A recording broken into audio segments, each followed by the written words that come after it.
Hi, guys. Welcome back to our podcast. I'm Elise. And I'm Dom. This week we have our advice session. I think before we start, where are we? We're at Grid Studios. We wanted to just do a change of space. And I think, I don't know, I'm really excited to be here. This is like a very professional layout. Honestly, I am obsessed with Neighborhood Creatives page. I feel like their Day in the Life series is like how I came across them, and we're going to be featured one day. Mark our words, like right now. Here it is. But yeah, we're at Grid Studios. Their space is super dope. It's super clean, super aesthetic. And yeah, we just like wanted a change of space. And I really love this layout. I love sitting across from you. I love these green chairs. I love staring you right in the eye. But today we're like slowly easing back into our podcasting just moment. And we're doing an advice session. We took a month off, and it was just because Miami really was took a it lot out of us. It like just beat the shit out of us, if we're being completely honest, but we're easing back into it. And something that we just love to do, and we got, honestly, it was like just a great episode in general, was when we did our advice session. So that's what we're doing today. But if you know, we start off every episode off with Peak and Pit. So something good, something bad that's happened in the past week and a half, kind of just to keep you guys up to date and I don't know, just be open and transparent. Do you want to start off with your peak? Okay, my peak is, we always talk about how we're trying to figure out the next steps for House of Movement. And I feel like, obviously, we run events, which is great, and we connect girls, and we have the newsletter, and we have the podcast. But at the end of the day, like, where is House of Movement going as a brand? So I feel like for the past month or so, we've been kind of stuck and a little bit anxious on like, oh, okay, what are we doing? Because everybody's kind of running events now. So how can we differentiate ourselves? And we had a great call with, honestly, I'm going to say she's our mentor, Catherine. She was on the podcast like back in November, and we are obsessed with her. And she's just so insightful. I will say she was genuinely, and I have had the same narrative since the moment she walked into that room. She was one of those people that genuinely left such a lasting impression. Like, she left, Elise and I looked at each other, and we genuinely were like, she was one of the coolest girls I've ever met, from just how charismatic she was, how forthcoming she was about what she was talking about, the way she dressed, that Canada Goose jacket that she wore. I tried to hunt I was like, down. okay, cool. So like, leave it. But anyways, she has been just an awesome person to have in our network and someone to just keep in touch with. And she's been a great soundboard for us, and to just have someone that we can bounce ideas off of, get a different perspective on what we're doing. And especially like Elise just said, a lot of people are running events here in Toronto. It's kind of like the new thing, and that's great. And I think it's awesome that there's different people running events for different reasons, but we've kind of just been feeling a little stuck. And having her in our life, and just having her as someone that we can vent to and talk to and just be like, hey, what do you think? Can you help us think outside of the box? Has been great. She's just like such a insightful person. Yeah. And now she's actually my sister's agent or management, which is exciting that we're all like sort of interconnected a little bit. But yeah, she just has just great ideas. So she helped us come up with a really good idea. And we have another call with her tomorrow, which I'm really excited about.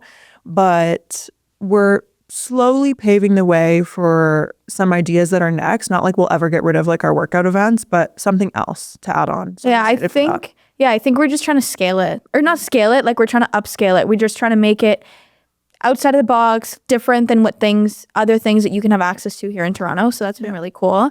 I would say my peak is, we had a really fun, a little overwhelming shoot, just because Elise and I are so awkward behind the camera. But we had a really fun shoot this past Saturday with a really cool photographer. She does some of the activewear brands here in Toronto. You guys have probably seen her work. Alyssa, if I'm not mistaken. Yeah. Alyssa, yeah. Great. Yeah, she was amazing. But we had a shoot for just something fun that we're launching with House of Movement. It's a little, I honestly never thought that we would do something like this, but it's just like a fun project. And I think it'll be a stepping stone if we ever want to move into that realm. Obviously, I haven't really said what it is, but this Sunday, if you're keeping up to date with House of Movement, you will see. So that's been a peak. So it launches on May 22nd. Yeah. So we're going to start announcing kind of around the and teasing everything. But I think it was such a product that it was such like a random fluke, and I'm creating a little series on like how it started and the process and everything. And the reason behind why we are obviously doing it. Yeah, and that's something that we'll post, as we're launching the product and everything. But I'm really excited for it. And I feel like the photos this weekend were really good. Like, she is just such an amazing photographer, and she I've worked with her so many times that like I really just wanted her to shoot this campaign. Yeah. So I'm really excited. Yeah. So that was like something super fun. We like, obviously when we started talking about the idea, but now like seeing it come to fruition and we're like, okay, like we have a launch and we have this and everything is like coming together. It's like really cool. Yeah. How about your pit? I mean, I don't want to get too into detail just because I feel like it's going to bite me in the ass one day. But the past 3 months, not even the past 3 months, past 2 months, I've basically shifted over like 3 clients. Like I've gotten rid of 3 clients. I've just transitioned into a new wave. I feel like I'm kind of at the point where I really know my worth as like a worker. And a recent client that I just made the difficult decision to let go of, I just felt like the paths weren't necessarily aligning. And at the end of the day, like this is a sign for other freelance workers that don't like accept anything less than like what you should be valued for. And I just was feeling like it just wasn't a good fit. Yeah. So I think the tough conversation I think that you and I always had with you is like it's one thing to like be a team player and like want to do more and help more, but then at the same time it's like I also draw the line somewhere. I mean the line can get very blurry. 100%. When you're a freelance worker, you obviously want to help in any way you can. Yeah. Just because the company sort of becomes part of you. Now it is showcasing a lot of your own personal work because you work for yourself. Like I just work on a contract basis. So it can get really blurry between like I'm just helping you out or you're just trying to get like more free work out of me. And sometimes when you have that conversation with these clients and they don't really see eye to eye, then you sort of have to decide, okay, am I okay with this? Or should we just like amicably part ways? Yeah. So that's what we decided to do. And arrivederci. And there we go. What's your pit? Okay, my pit is I feel like my personal life has been in shambles. Yeah. Just in terms of I feel like the way I've been approaching my relationships in my life have not been the way I should be. And I actually started therapy last 3 weeks ago now. And I'm very proud of you. Yeah, Lisa's been telling me that I need to go to therapy now for like 4 months. And I met the therapist. I actually never met her. I kept dodging her. I was like, you know what? I actually don't need you. But I actually finally made the decision as like a grown woman. Like I looked at myself and I was like, you are turning 25 years old. The way you're acting is not cute. Like in terms of not that I'm rude or disrespectful. It's just like trauma issues that I've just like never, ever, ever talked about when I was 2019, anything with friends, boyfriends, family, like all sorts of things that I think are now just coming to light in just an ugly way. So anyways, I made the decision that I wanted to see a therapist and actually find someone that A, I can talk through my shit with and B, can check me and C, actually give me real world like issues that I can apply to, or not issues, tools that I can use to apply to what I'm going through. But honestly, I've had 3 sessions with her and as cheesy as it is, like it does help. I think the hardest thing is just finding taking a good one. finding the good one, but it's like going and like wanting to go and like being like, okay, I have it at 5 p.m. Like, oh, I could just cancel and like go take a class. But it's like, no, actually go because I mean, that's you what I feel was saying so much to better. you. I kept on saying I was like, Dom, at the end of the day, go to therapy. But at the end of the day, this therapist is actually my therapist. She's the type of person who I actually really like this about her is she will never chase you down. She will never text you and remind you that, you know, hey, how are you?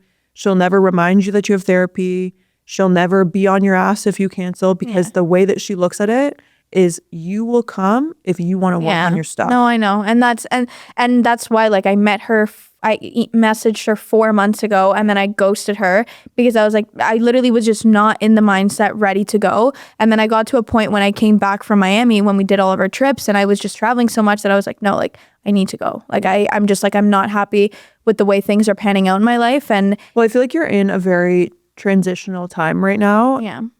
In your personal in my life. personal life, for sure. And for I think a lot of growth will come through this. So I'm excited. So I wouldn't necessarily say it's a pit. I think I'm more of just in, I guess it's just a lull period right now. Slight depression. There's a lot going on behind the scenes. Just a small. But I will say like in my social life and work, like everything else is going really great. My corporate job is good. I'm taking on more responsibility. I actually like just had a call today or during the day when I was at Elise's working, and I was like, I'm going to start taking more responsibilities on the sales side and cold outreaching and emailing and learning more about HubSpot and just all of those integrations that go in more on the sales side. So I'm excited with that. House of Movement is taking off, or it's on the plan of on the process of taking off. I'm working out. I'm happy in that sense. I just, I don't know. Just my personal life needs a little bit of fine tweaking. Just a little bit of fine tuning. Yeah. I mean, even with like me losing a client and my income is significantly lower right now. And obviously it's not like sustainable for a long period of time, but for the time for a being, couple months, like I'm willing to just soak it a little bit to put more effort into House of Movement and look at this as like, hey, maybe I should pick up my personal content a little bit. So, yeah. And that's something that you and I keep talking about. And we're like, we should. Yeah. We're just lazy. We're just lazy. But here we are. Okay, the first question is how to overcome the thought of having possible haters / people who are just not in your corner. Okay, I'm going to start off by answering this, and this is going to be very blunt.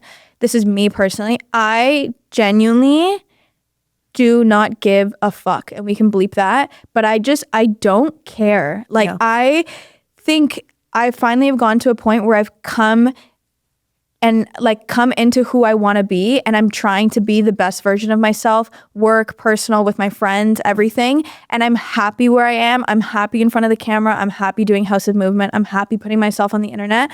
That if there is someone who just doesn't like what I do or just doesn't agree or genuinely just wants to be a hater, like, I want nothing to do with you. And like, as silly as it is, and you always see people talking about this on social media, but people that are secretly watching your things and sending it to other people and fans. talking bad about you, apart from the fact that it's fans, it's engagement. Yeah. And it's just like, it's free, like, not publicity, but it's free, like, eyes on your stuff. Yeah. And I don't care. I think if there's someone who, if you're not busy enough with your life, or if you have nothing nice to say, why do you need to put other people down? Like, I guess my thing is always, if somebody feels the need to talk negatively about you or put you down, they do not have enough going on in their life. You don't have, that's what I'm saying. You're not busy enough. And there's nothing happy going on in your life that you genuinely want to tear someone down. Like, I can't. Like, I understand when you're in high school, early university years, and you're figuring yourself and you're just like, I don't know, there's like an immaturity level that comes to it, but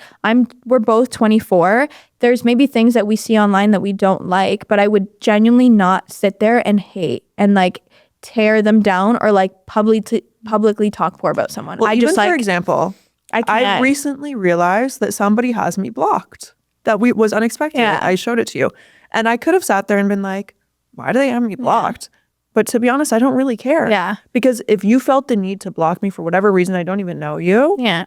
Go for it. Yeah. Like at the end of the day, you know who your circle is. Yeah. And if people want to support you, they'll openly support you. Yeah. And if they don't, then see ya. Yeah. I also think not caring about what other people think ties into having a certain level of confidence and being super proud of the things that you're doing. I will say, when we first started House of Movement and even just putting myself online, my anxiety would shoot through the roof whenever there was a single talking video of me out there, or whenever there was something that showed a little bit of personality, or whenever there was something that showed a side of me that was more vulnerable than what my social media used to be. But now when I do post myself talking and I do get positive feedback and I have friends send it to me or message it to me and be like, oh my God, Dom, this is so cute. Like, it makes me feel good, not because of the acknowledgement, because I'm like proud of it and I'm like happy doing it, and getting that acknowledgement is just like a cherry on top. But I think not caring about what people think also ties into like being proud of what you're doing. And I don't think there's anything cheesy. And remember one of the first podcast episodes we made that like we reeled, where I literally said, I'm like, if you have nothing good to say about someone, like, like, don't say anything. I don't get it. I don't get it either. I think you have too much time on your hands. I think you have nothing going on. Yeah. Anyways, just don't care. I think, and like be confident in yourself is like my biggest piece of advice. The next one, would you ever expand beyond social networking in a fitness context or shift towards more of a business context for certain events, like talking about finance, nursing, hospitality? Potentially, yes. Yeah. I think it's something that we've definitely received feedback on. We just want to make sure that when we do get to a point where we're kind of elevating the experience, we just want to make sure that we execute it properly. Absolutely. I think that's all we're going to say for right now. Yeah. Do you think no contact is the way to go if your relationship ended amicably? Do you want me to go? Yeah, you go. I think with the ending of any relationship, I think you can say that it ends amicably and you can say, okay, we ended on really good terms, but I always think there's going to be one person who cares more than the other. Absolutely, I agree. And I think for a little bit, no contact is the way to go, because I think contact leads to people holding on to feelings that might not be there. You're living in a gray space, and I don't think that can be healthy, because one person could be like let's say me and you break up and I'm like, you know what, like Elise and I are good, but like I'm done with her, but you're like, oh, but we're still talking, and like you think that there's hopes of us getting, like, it just, I think there's room for error. And I think if we go like 6 months without talking but we're still on good terms, like if I see you out, we like say hi, like I respect you, I'm not like talking bad about you. I just think no contact for a little bit. What do you think? think? Do you think that you can be friends with an ex after a breakup? What do you think about people who are friends with their ex after their relationship ends? I'm going to be honest. I don't think you can. Because I think when people are friends with their ex, or they're still in contact with like an ex-partner, I think one person always cares more than the other person. That's what I'm saying. Like, I think there's always one person that just has feelings more. And B, if both people are single, then I guess do your thing. But if one of the other people are in a relationship, I think it's disrespectful. You can't be friends with an ex and then the other person has like a 4-month new girlfriend. Like, it just, I don't know if I would do that. I also think it's extremely circumstantial, but I'm thinking to myself, and like my 2 ex-boyfriends and people that I've been with in the past, I'm not friends with a single one of you. Not A, because I don't want to be, but 2, I just don't think there's anything there. Like, I think we closed that chapter. Yeah. I wish you well. And if I see you out, like, like we're not friends. We're not friends. And I also think when you cross that line with someone and then you're intimate and it's just like way more than a friendship and you're talking about your life together and this and moving it, and then you go to being like, you're my bro, like, absolutely not. Absolutely not. That is not happening. That is not how it goes. Okay, someone says, would love to hear your take on how to deal with anxiety about the future in your mid to late 20s. I'm feeling like I'm running out of time with financial pressure to buy a house, wedding, travel, and do all the things. I feel this. I feel like this is a very common feeling to have, but I will say that there's no timeline for anybody. I know you can feel like there's a timeline, but at the end of the day, everybody moves at their own pace. For example, my one sister is a doctor and she's going through her residency and she's doing all the things, and she is 29 years old and she's had a long distance relationship, and I feel like the pressure to get married and have kids is in the back of her head. But at the end of the day, you can do things like freeze your eggs, and you can do things like have a long engagement or whatever it is that you want to do.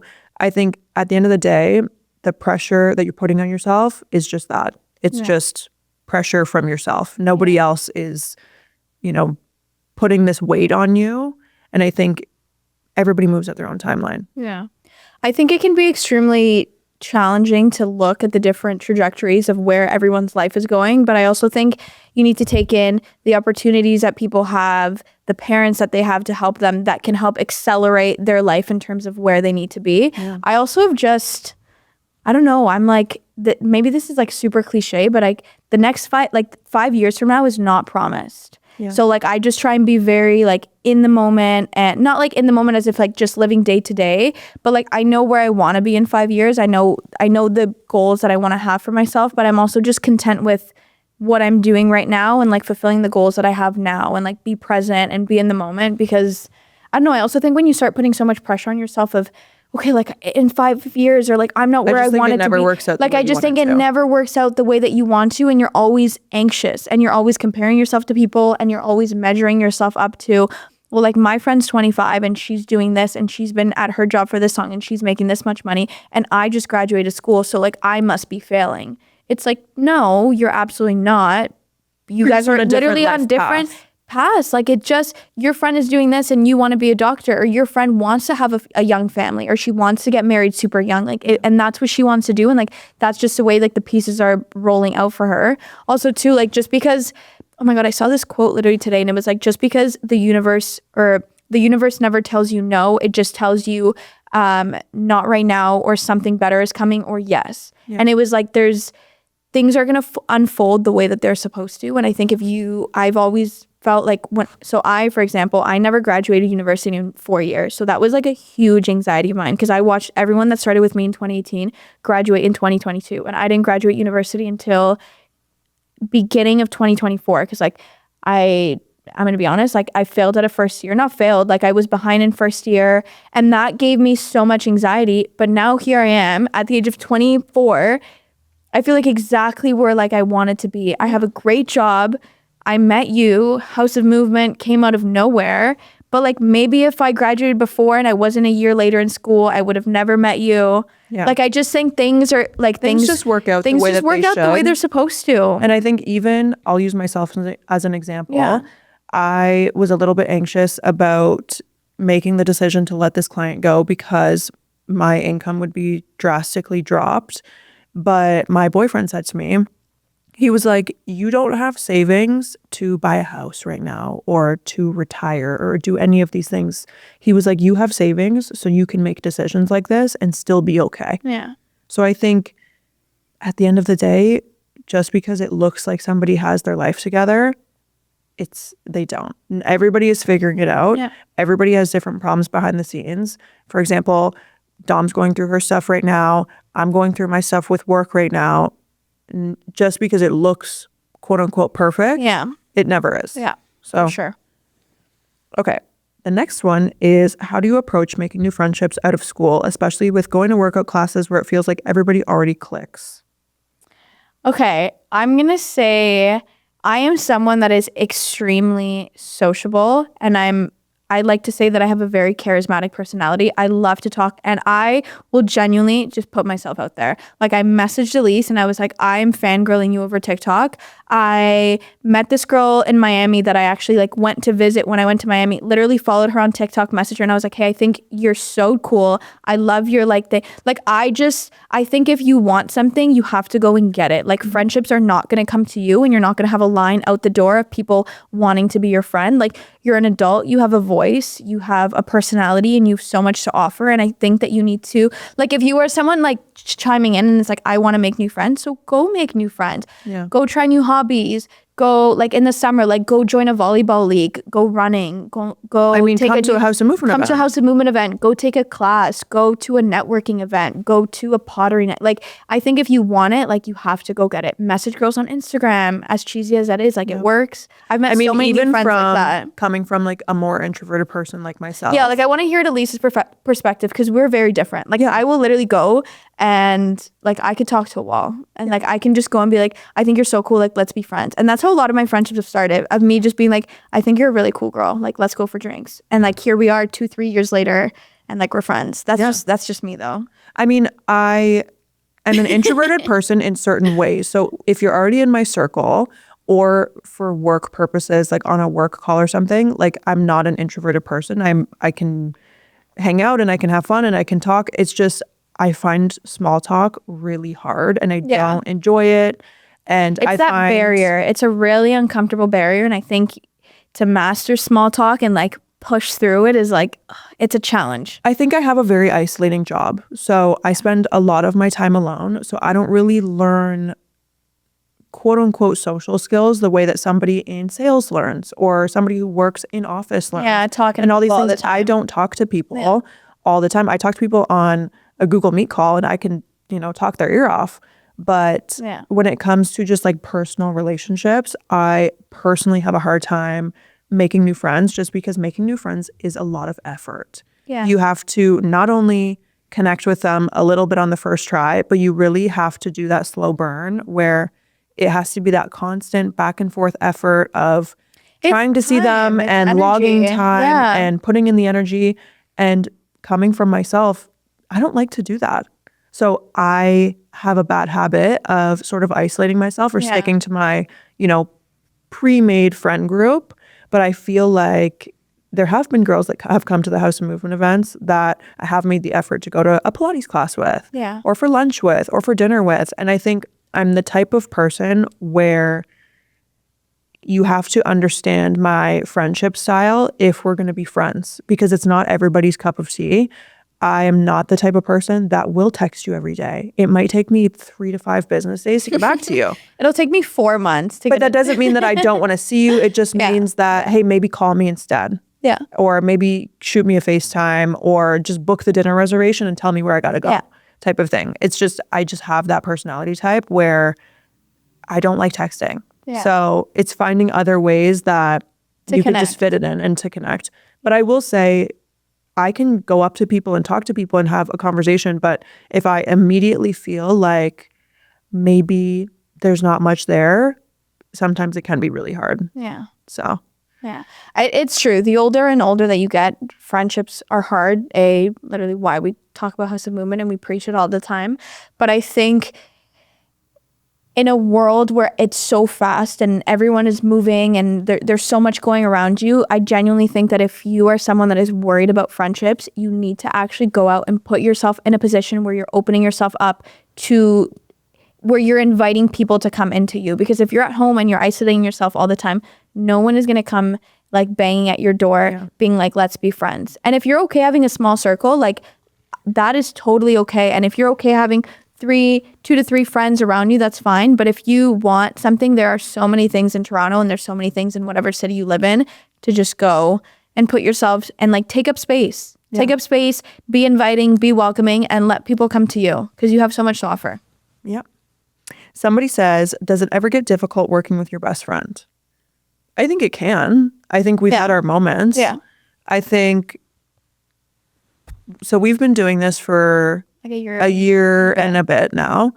And I would say last year maybe was more difficult just because not only are you working with your best friend, but you're learning who they are. Yeah. Aside from just being your friend, you're learning about what their time management skills are. You're learning about what their organization skills are. You're learning what their social skills are. You're learning about them way beyond just a normal friendship. Yeah.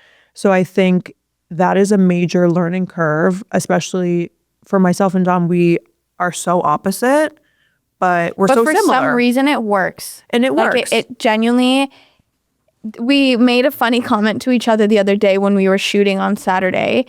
And I think it was, we were talking to the photographer or the other girl that was there, but we were just talking about how different we were. And you were like, yeah, like Dom went out the night before till 4 a.m. but like is still here at the shoot, like here. And you were like, no, like I'm in bed by 11, like fucking sleep, like nightgown on, like tea in hand, like water bottle ready, like hatch alarm on.